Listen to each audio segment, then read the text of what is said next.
ဘဝမှာလူရည်လို့ဖြစ်လာရင်ပတ်ဝန်းကျင်ဆိုတာရှိတယ်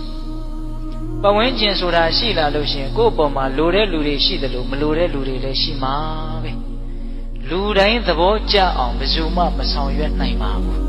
မြတ်စွာဘုရားလောက်အဖြစ်ကင်းတဲ့ပုဂ္ဂိုလ်ကိုတောင်မကြိုက်တဲ့ပုဂ္ဂိုလ်တွေရှိသေးတာပဲမဟုတ်လား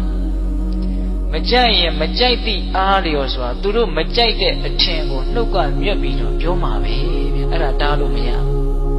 ကိုလည်းပဲသူများကိုမကြိုက်ရင်မကြိုက်သည့်အားလျော်ဆိုတာပြောတာပဲမဟုတ်လားအဲ့တော့သူ့အထင်ကိုသူလွတ်လွတ်လပ်လပ်ဖော်ထုတ်တာကိုကဘာခံစားရရှိလဲ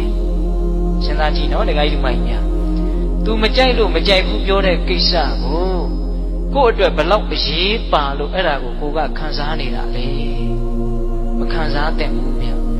သူပြောတာသူ့စကားသူထင်တာသူ့အထင်ဟာကိုဘာမှတကယ်တမ်းကပြောင်းလဲသွားစေတာမဟုတ်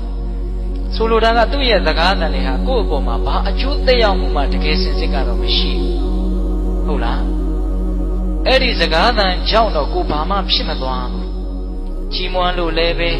ကိုတကယ်ကောင်းမသွားဘူးပင်ကိုကမကောင်းရင်မကောင်းပဲကဲရဲ့လို့လည်းပဲကိုတကယ်ယုံမာတဲ့လူတစ်ယောက်ဖြစ်မသွားဘူးကိုပင်ကိုကဆိုးရင်ဆိုးမှာပဲကိုပင်ကိုကကောင်းရင်ကောင်းမှာပဲဟုတ်လားဒါကြောင့်စကားသံတွေနဲ့ပတ်သက်ပြီးတော့ခိုင်မာတဲ့စိတ်ဓာတ်ရှိဖို့လိုအပ်တယ်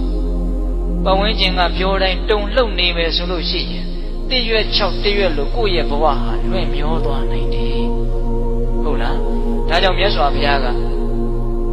သေလောယထာဧကကနောဝါတေနနသမိရတိဧဝောနေနပတံသာတုနသမိစ္ဆန္တိပန္တိတာအမျှော်မြင်ကြီးတဲ့လူဉာဏ်ရှိတဲ့လူဆိုတာပတ်ဝန်းကျင်ကထွက်လာတဲ့ချီးမွမ်းခြင်းကဲ့ရဲ့ခြင်းစကားသံတွေကိုမတုံလှုပ်တဲ့ဘူးတဲ့ဥပမာဘာနဲ့တူလဲဆိုရင်တခဲနဲ့ကြောက်သားနဲ့ပြီးတဲ့ကြောက်တောင်ကြီးဟာအရက်လေးမျက်နာကတိုက်ခတ်လာတဲ့လေတို့ကြောင့်မတုံလှုပ်တယ်လို့မျိုးပဲဉာဏ်ရှိတဲ့လူဆိုတာအဲ့တော့ပတ်ဝန်းကျင်ကလေသူများရဲ့နှုတ်ဖျားကနေပြီးတော့အတန်ဒီဟုသောလေတွေကတော့ကိုယ်လေကိုတိုက်ခတ်လာမှာပဲလေ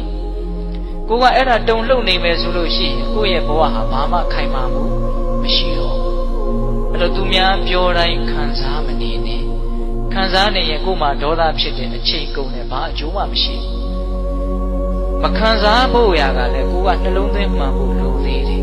ဘယ်လိုနှလုံးသွင်းရမှာလဲဆိုအဲ့ဒီစကားသံတက်ကြောင့်တော့ငါဘာမှပြောင်းလဲမသွားဘူးဆိုတဲ့အချက်သူကောင်းတယ်ပြောလို့လည်းတကယ်ကောင်းတာမဟုတ်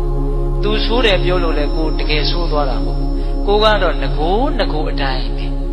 သူထင်တာသူ့အထင်ပဲလေသူပြောတာသူ့အပြောပဲလေ